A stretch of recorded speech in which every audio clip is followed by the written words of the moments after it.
Então, a gente chama a holding de cofre. Então, você coloca tudo dentro desse cofre e aí você vai organizando ali como que você quer usar isso dentro das condições ali da lei que é voltada para as pessoas jurídicas, ao direito empresarial. Então, a doação é basicamente a transmissão em vida, né? Você transmite e no agora o patrimônio que você tem para os seus herdeiros. O testamento é uma disposição, né, de vontade que você deixa que ele só vai ter eficácia jurídica após o falecimento. Esses instrumentos são os instrumentos legais, né, de antecipação da sucessão, né? Olá a todos, sejam muito bem-vindos a mais um episódio da Central do Direito. Meu nome é Marcos e hoje vamos mergulhar em um assunto de extrema importância para o futuro financeiro e familiar de todos, o planejamento patrimonial.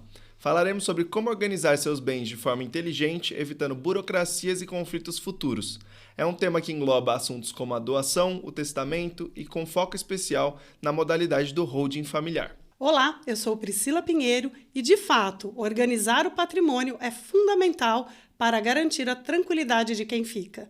E para nos guiar por esse planejamento tão estratégico, temos a honra de receber um grande especialista, Dr. Anderson Rodrigo Esteves, advogado com 16 anos de atuação no direito civil, processual civil e previdenciário. Ele é sócio proprietário do escritório Esteves, Aranega e Pova Advogados. Dr. Anderson, seja muito bem-vindo à Central do Direito. Eu gostaria de agradecer a todos e a quem está acompanhando aí a nossa audiência de hoje. Com certeza. Doutor, para iniciar, o pessoal viu o tema ali no nome do vídeo, mas é um assunto que eu confesso que eu adoro falar sobre. Queria começar realmente pelo básico, né? O que é, afinal, esse planejamento patrimonial? Qual que é o objetivo central e por que é tão importante, né? Que as pessoas já pensem nisso com tempo, antecipadamente. O planejamento patrimonial, na verdade, ele não é pouco difundido no Brasil, né? Nos Estados Unidos, a gente tem ali o pessoal que já faz isso em vida. O que é o planejamento patrimonial? É você organizar como vai ser a sua sucessão lá na frente. E o que ele visa isso? Então, você pode dispor dos seus bens em vida, né, da forma que você quer deixar para os seus herdeiros e evitar alguns conflitos que a gente tem ali no inventário, sempre no curso de inventário, porque daí você já não está mais aqui, né? E aí é que o conflito aparece, porque daí há muitos problemas com relação à divisão de bens. Então, o planejamento vamos nos organizar para que todo mundo fique ali tranquilo depois. Depois que faleceu, a sucessão fica ali totalmente organizada. Pelo menos o início da organização já está feito. Sim, né? já está feito. Doutor, dentro desse planejamento existem alguns instrumentos jurídicos, né? Dentre eles podemos falar da doação, do testamento e da holding familiar. Por gentileza, explica um pouquinho para a gente sobre esses instrumentos. Explico, sim. Esses instrumentos são os instrumentos legais, né, de antecipação da sucessão, né? Então, a gente tem ali a doação, que é um instrumento que é feito em cartório, né? Você pode fazer o instrumento em cartório ou ele pode ser particular, mas existe uma limitação ali no particular. O particular é se o imóvel for até 30 salários mínimos. Se não for, ele exige uma forma mais solene, que é no cartório. Então, a doação é basicamente a transmissão em vida, né? Você transmite e no agora o patrimônio que você tem para os seus herdeiros, tá? O testamento é uma disposição, né, de vontade que você deixa que ele só vai ter eficácia jurídica após o falecimento. Então, a diferença de você faz agora a doação e ela já tem efeito imediato. Você já transfere o seu patrimônio para quem você deixou ali como doação. No testamento, a diferença é que você faz esse planejamento para quem você quer deixar, mas ele só vai ter eficácia jurídica depois da morte. A holding, ele é um sistema muito novo, foi introduzido no nosso ordenamento jurídico recentemente, e a holding, ela faz o quê? Você cria um CNPJ e coloca todo o seu patrimônio ali, e aí você passa a ser regido não mais pelo direito civil das sucessões, e sim pelo direito empresarial. Então, toda forma de organização do seu patrimônio vai sair ali do direito civil, que é um pouquinho mais engessado, para o direito empresarial, que é mais aberto. Então, você consegue ali fazer a organização do seu patrimônio. Eu costumo sempre explicar para os clientes que, no caso da holding, ela é um cofre, né? Então, a gente chama a holding de cofre. Então, você coloca tudo dentro desse cofre e aí você vai organizando ali como que você quer usar isso dentro das condições ali da lei que é voltada para as pessoas jurídicas, ao direito empresarial. Ele define a participação de cada um. De cada um. E a grande diferença deles é que na doação e no testamento você tem uma limitação de 50% do seu patrimônio. Então, você tem lá um patrimônio de 100%, você só pode usar esses instrumentos, tanto a doação como o testamento, para 50%. O outro 50% ele tem que ficar reservado ali para ser dividido conforme a lei determina das sucessões. Na holding, você consegue colocar todo o seu patrimônio, né? A diferença é essa. A grande vantagem é que você coloca os 100% do patrimônio dentro dessa holding e lá você cria os mecanismos de como vai ser transferido isso para os seus filhos ou os herdeiros, né? A esposa ou quem você quiser que fique administrando aquilo. Então, não vai ter uma abertura de inventário, né? Então, você foge do inventário. Essa é a grande sacada da holding. Super interessante.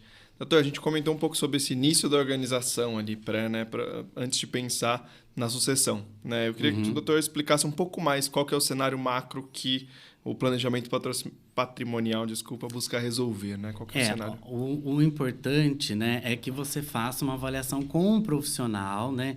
Precisa ser feito com um profissional técnico, porque ele precisa analisar as questões jurídicas, porque você evita que esse documento, o testamento ou a doação seja discutida judicialmente, né? Então, para que ela tenha validade jurídica, ela precisa reservar o quinhão dos herdeiros necessários, que é aquilo que eu expliquei. 50% você pode colocar, os outros 50% não. Se ultrapassa aquilo, ele pode ser discutível. Então, nesse cenário, é importante verificar se estão sendo observados todas as medidas jurídicas cabíveis para que aquilo não possa ser discutido posteriormente, né? Porque ninguém quer gastar um dinheiro para fazer, para depois alguém vir lá e falar, não, estava errado, anular.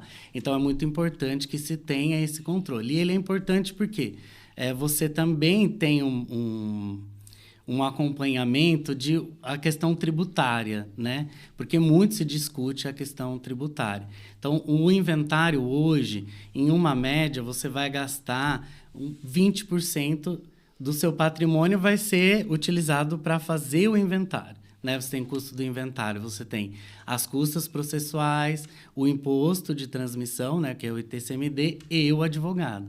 Então, esse é um custo alto. Então, se pensando num patrimônio grande, 20% você perde ali. Esses instrumentos, eles ajudam a você ali reduzir ou até mitigar ali problemas e a carga tributária que é em cima dessa transferência de bens já em vida, né? Dessa organização patrimonial em vida.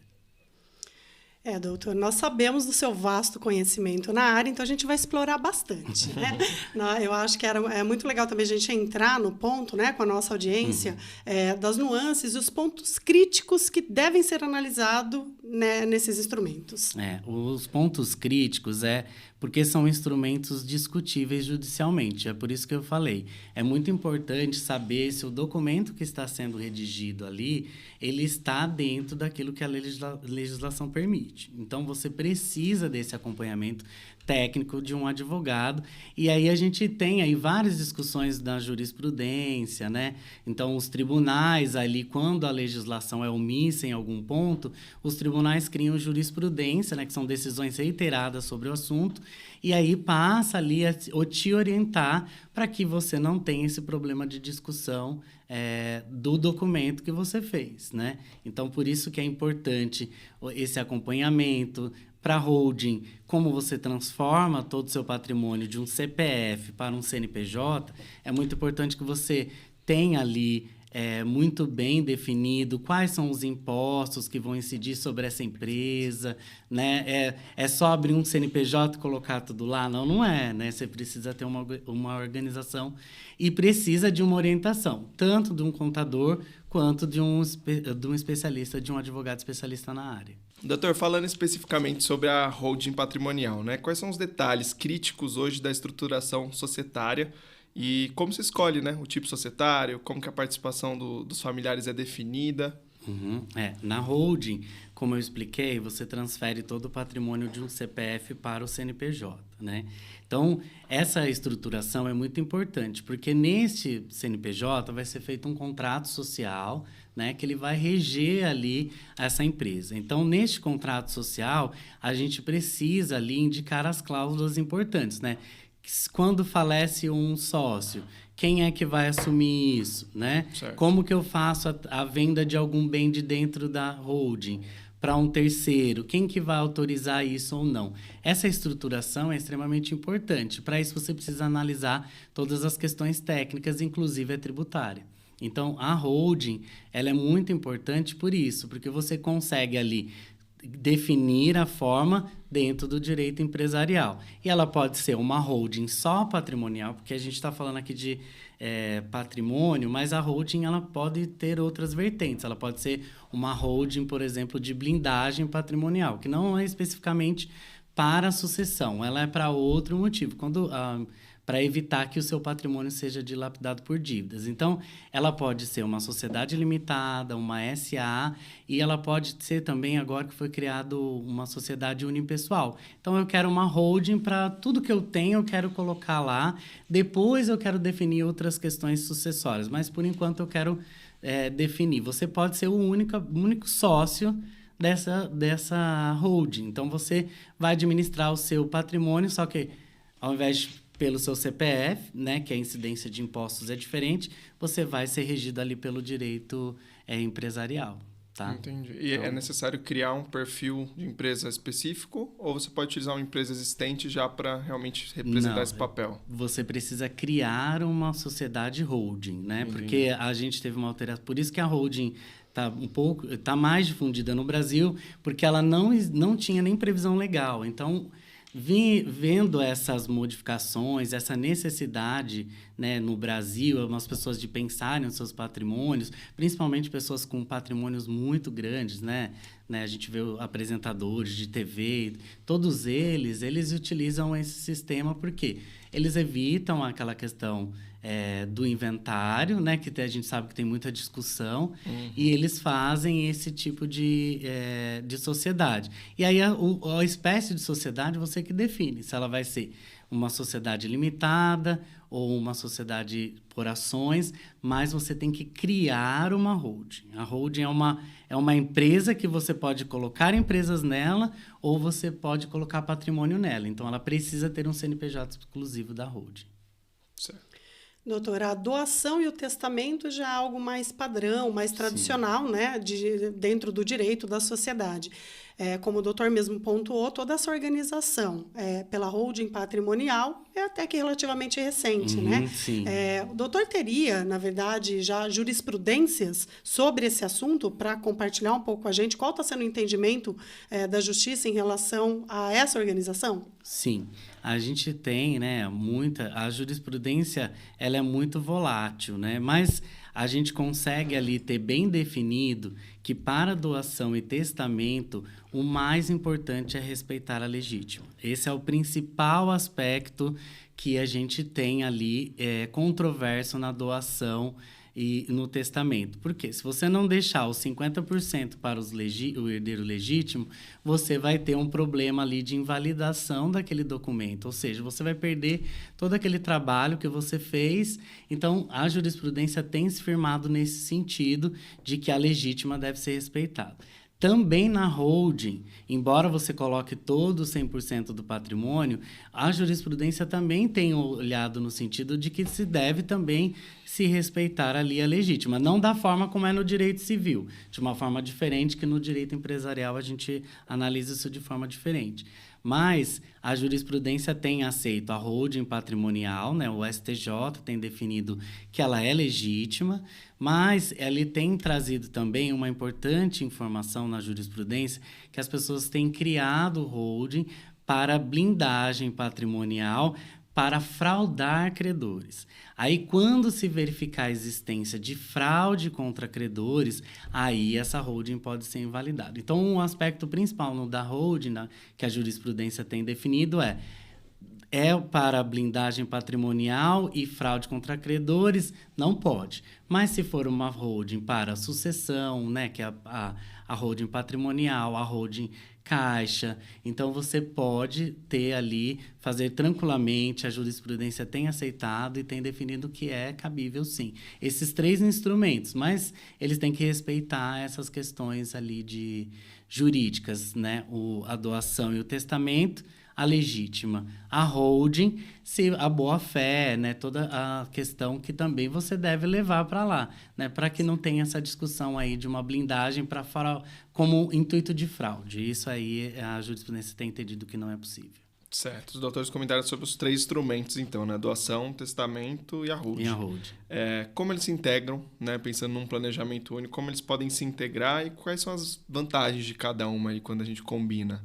A importância de se combinar inventário. O inventário ele é todo o seu patrimônio que está lá. Depois da morte, você vai fazer o processo.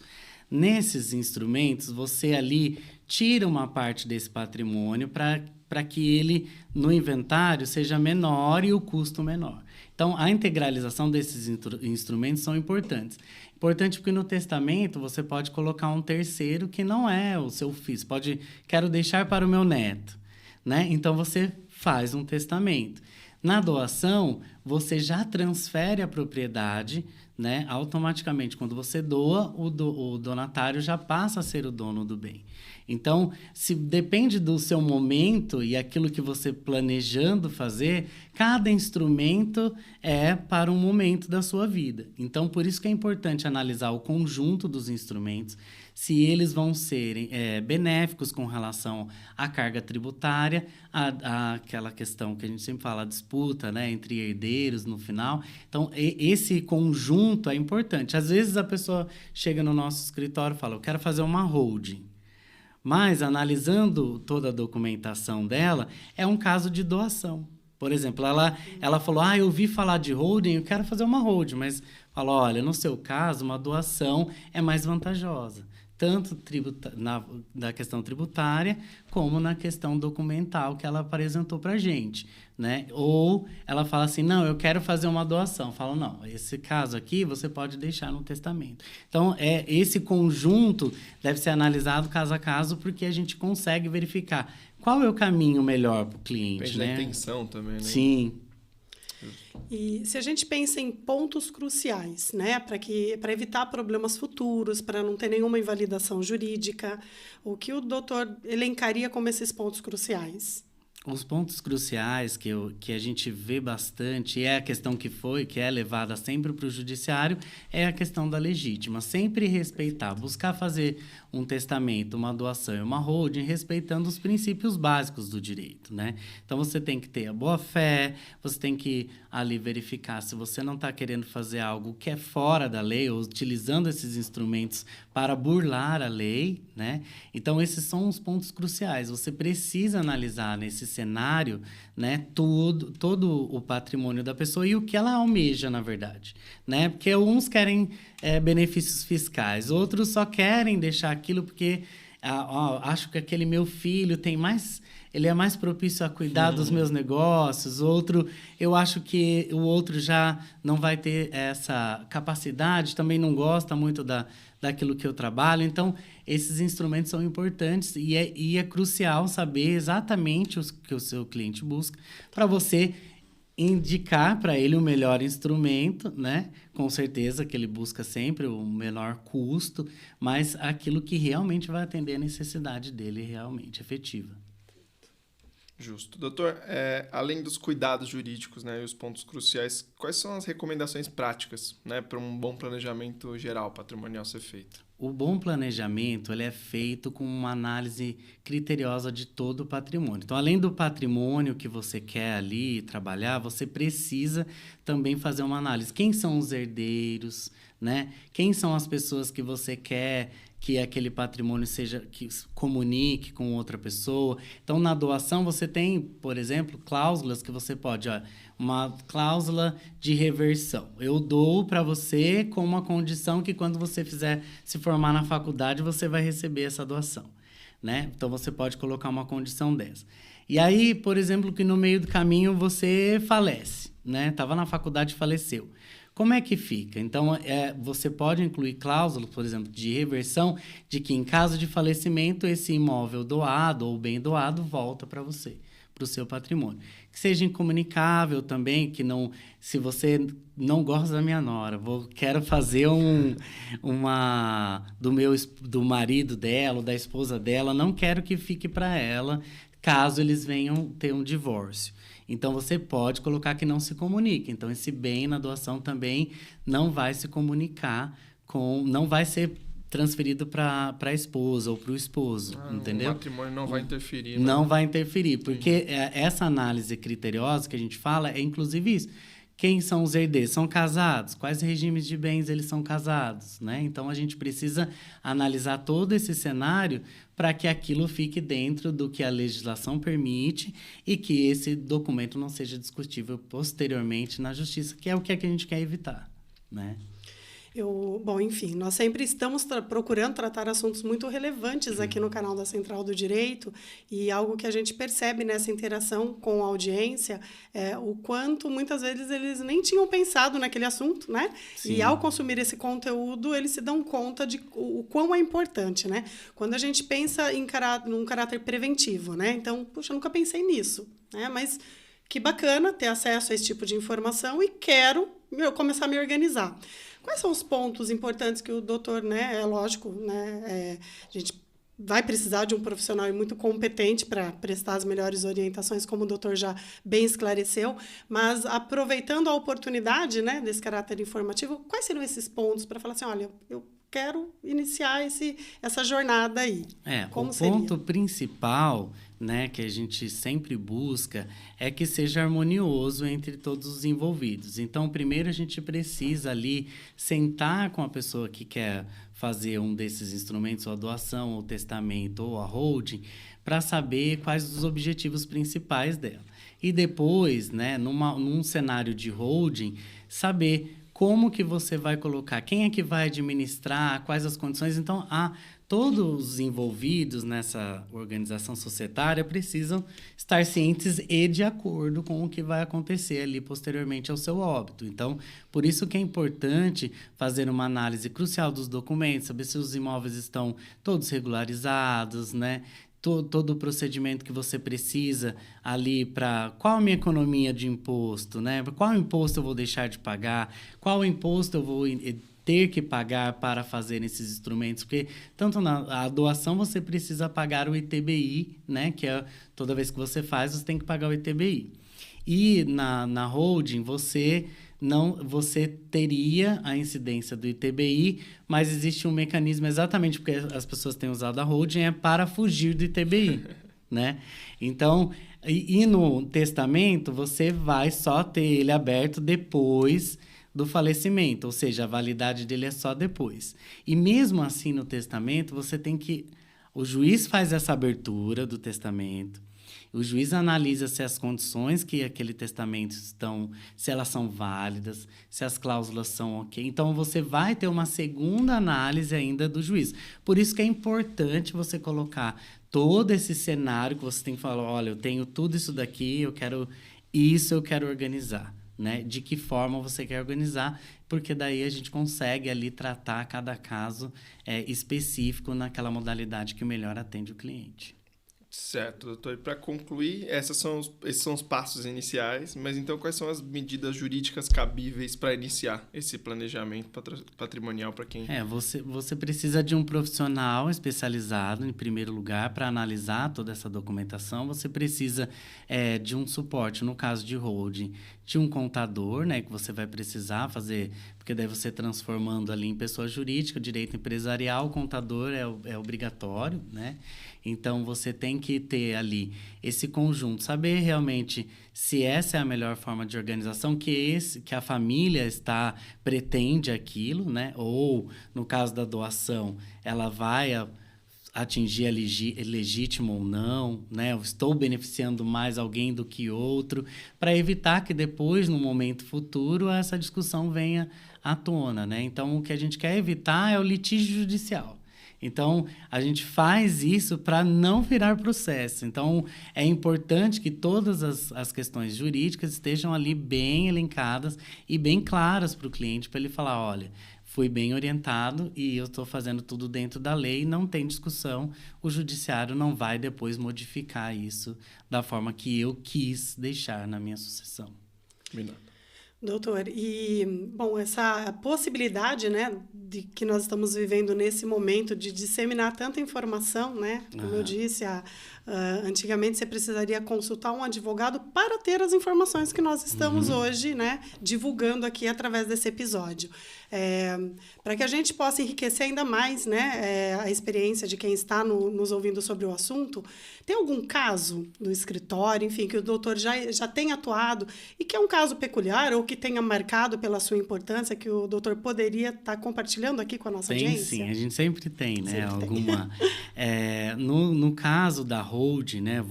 Era um caso envolvendo hold, o cliente queria constituir uma hold. Então, a gente fez a constituição da holding, porém ele tinha patrimônio em outro estado, que não era o estado de São Paulo. Né?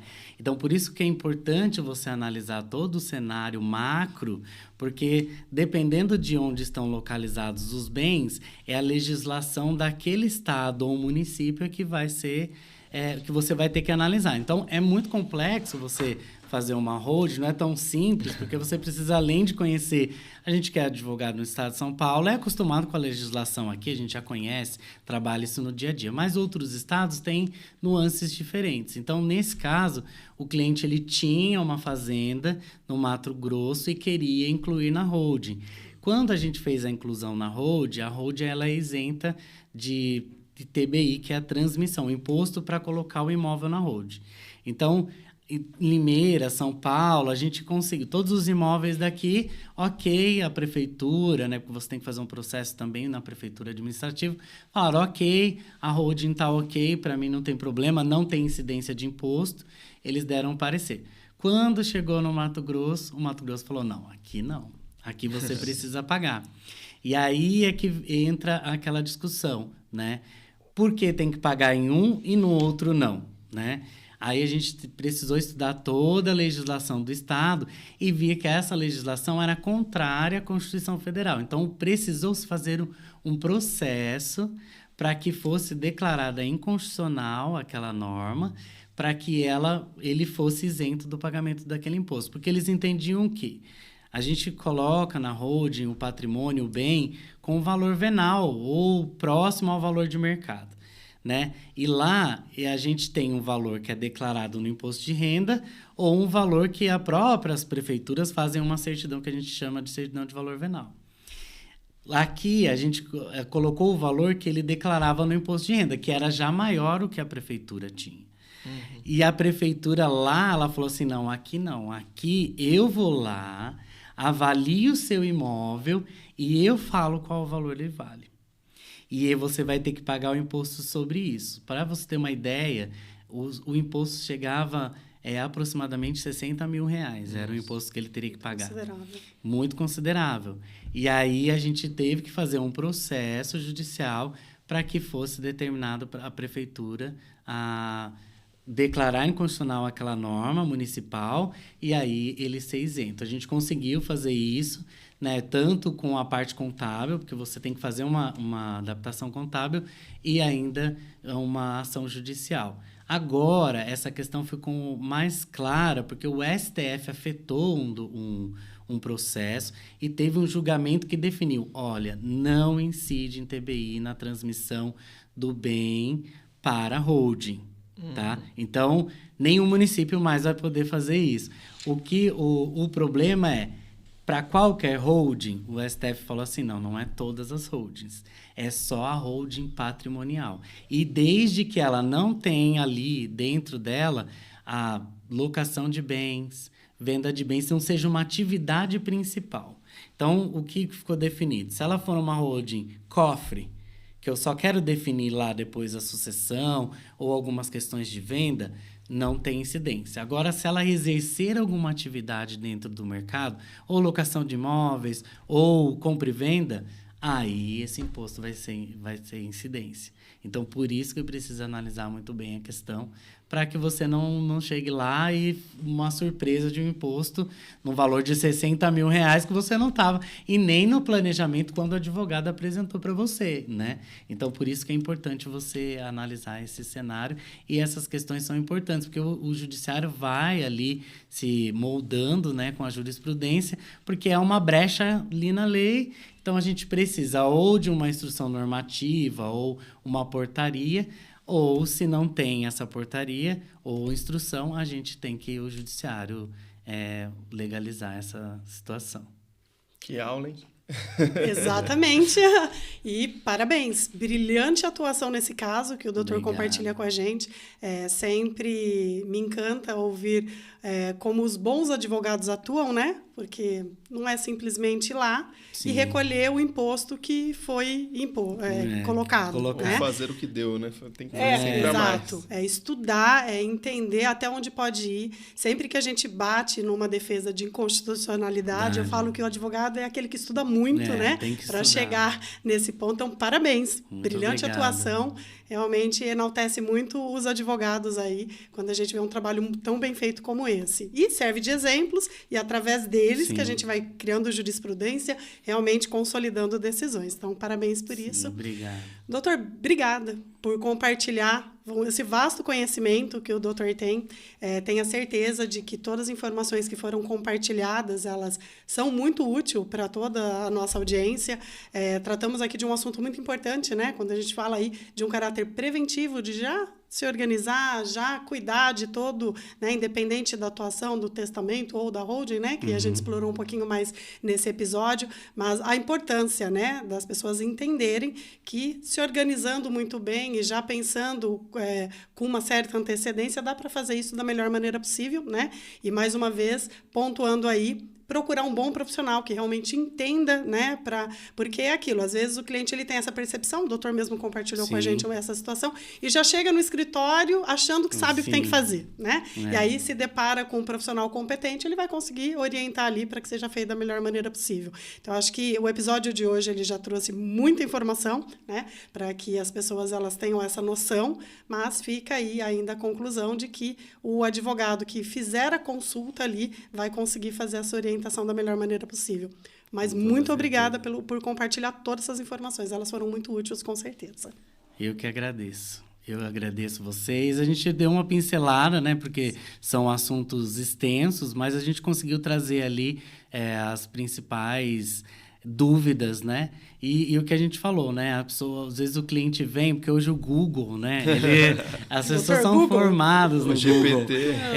Então, hoje a gente tem essa dificuldade, porque eles acabam vendo informações ali, mas não tem um estudo técnico, né? Por isso que é muito importante um profissional especializado, né? Uma consultoria. Tudo que é tudo bem feito, não tem discussão depois, né? Então, a gente quer isso, a gente busca esses instrumentos, evitar também o judiciário, que é moroso, né? Que a gente tem ali uma dificuldade, que a gente sabe que o próprio judiciário enfrenta, um número enorme de ações, mas o que a gente tenta aqui é mostrar para eles que existem caminhos, e o planejamento é muito importante. Planejamento patrimonial é muito importante. As pessoas falam, depois que eu morrer, eu vejo.